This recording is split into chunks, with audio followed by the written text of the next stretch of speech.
सावन माह भोले को अत्यंत प्रिय है। यदि सावन माह में सोमवार के व्रत किए जाए तो अत्यधिक लाभदायक होते हैं।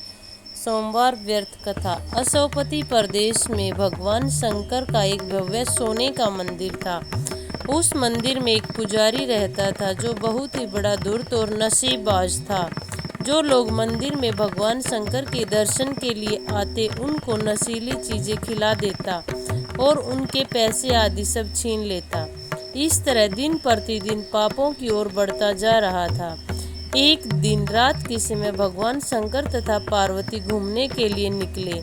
जब उन्होंने उस पुजारी का ऐसा हाल देखा तो पार्वती जी ने अप्रसन्न होकर कहा, हे नीच, तूने मेरी पूजा जप तप त्याग करके पाप कमाना शुरू कर दिया है। जा तू मेरे श्राप से कोढ़ी हो जा। पार्वती के श्राप देने के साथ ही पुजारी कोढ़ी हो जाता है और वह दुखी रहने लगता है, रोता चिल्लाता रहता है। भगवत कृपा से देवांगनाएं भी पूजा की तैयारी करके उसी मंदिर में पूजा करने के लिए आती थी। उन्होंने उनका ये हाल देखा और पुजारी जी से रोने का कारण पूछा।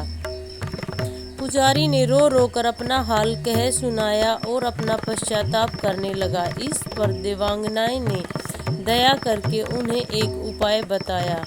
कहा, ध्यान पूर्वक सुनो, 16 सोमवार के व्रत करने से तुम्हारा यह कोढ़ अच्छा हो जाएगा। इससे तुम्हें मुक्ति मिलेगी।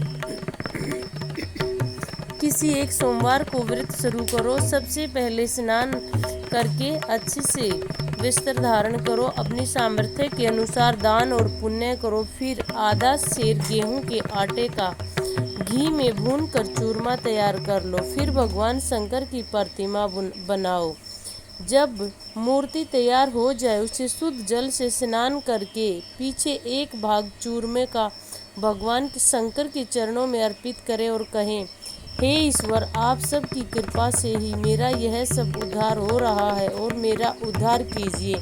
मैं कान पकड़कर सौगंध खाता हूँ, ऐसी प्रतिज्ञा करता हूँ, कभी पाप नहीं करूँगा। और फिर ओम नमः शिवाय का मंत्र जाप करते हुए एक माला का जाप करें। शिवजी की प्रतिमा को जल से विसर्जन कराएं। प्रतिमा विसर्जन के पश्चात स्नान करें और बाकी बचे हुए चूरमे को 2 भागों में बांट ले। एक भाग नंदी को खिलावे और एक भाग एकांत में बैठकर खुद खावे।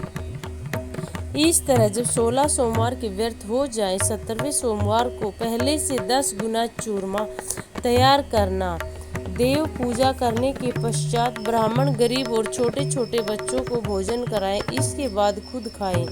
ऐसा करने से तुम्हारे घर में सुख, शांति, धन का आगमन होगा और तुम्हारी सभी मनोकामनाएं पूर्ण होंगी। संतान की प्राप्ति होगी। समस्त मनोकामनाएं जो आप चाहते हो सभी पूर्ण होंगी और इसी तरह आपकी मुक्ति होगी और शिव धाम में आपका वास होगा। पर एक बात ध्यान रहे कि व्रत को करने वाले दिन न तो झूठ, न किसी से झगड़े, न ही दोष ग्रहण करे। इस तरह व्रत करें और अच्छे से अपनी सभी मनोकामनाएं पूर्ण कर सकते हो। ऐसा देवांगनाएं उपदेश देकर अंतर्ध्यान हो गई। पुजारी ने शांति के साथ पवित्र विचारों के साथ 16 सोमवार के व्रतों को विधि पूर्वक किया। इस व्रत के प्रभाव से पुजारी का कोढ़ दूर हो गया। सोने के समान सुंदर शरीर मिला।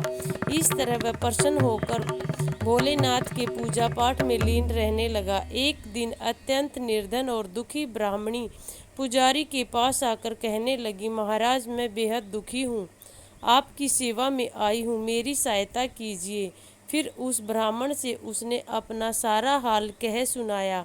पुजारी कुछ देर के लिए तो क्रोधित हुआ, परंतु उन्होंने कहा कि भाई डर मत, ऐसा मत कर और 16 सोमवार के व्रत शुरू कर दो। मेरे साथ भी ऐसा हुआ था, परंतु भोलेनाथ इतने भोले हैं कि अपने पूजा पाठ से हर कष्ट दूर कर देते हैं।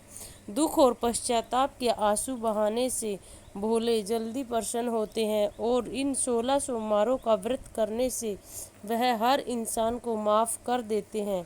इस तरह 16 सोमवार के व्रतों की शुरुआत हुई और इनको करने वाला कभी जीवन में दुख नहीं पाता। उनकी सभी मनोकामनाएं पूर्ण होती हैं। भोलेनाथ इतने भोले हैं कि जल्दी ही प्रसन्न हो जाते हैं और अपने भक्त का हर दुख दूर करते हैं।